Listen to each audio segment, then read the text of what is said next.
The Federal Aviation Administration has issued an updated airworthiness directive for the Boeing 777 series, following cracking issues that have been previously found on the series and very much incomplete paperwork being processed by Boeing. Now, as mentioned, this isn't the first AD related to the problem found on the 777 series, and definitely is not the first time it has been mentioned. A previous airworthiness directive was related to a crack on the left and right side ring cords, among other areas, it must be said.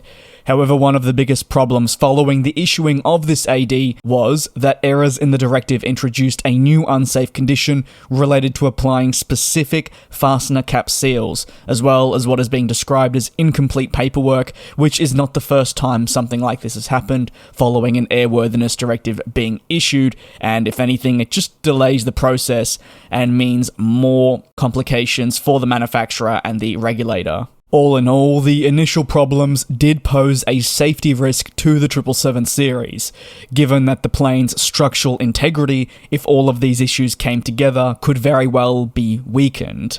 The Federal Aviation Administration notes that it is essential that now inspections and modifications/replacements are made on the affected Boeing 777s to ensure that the safety of those on board does remain intact. However, such a process by the FAA has been outlined as one that will not be completed overnight, as the risk needs to be fully eliminated, and given it has been an ongoing problem and given how many errors have been identified, it will be a process and one that's lengthy. An airworthiness directive, for those of you that may be unfamiliar, is a legally enforced regulation that the FAA can issue to, say, correct or potentially identify an unsafe condition in, as they describe, a product.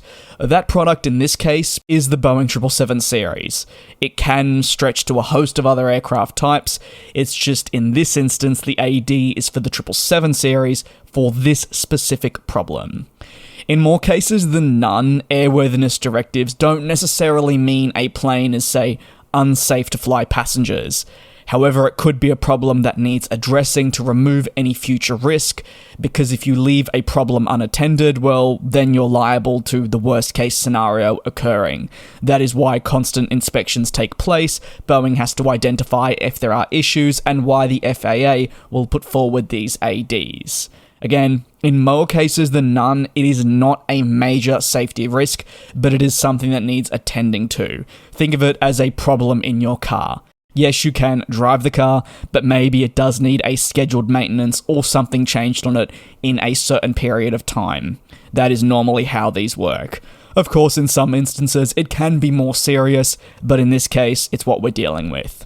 What are your thoughts? Let me know down below in the comments. Thanks a lot for watching. I'll see you next time for more coverage on the aviation industry.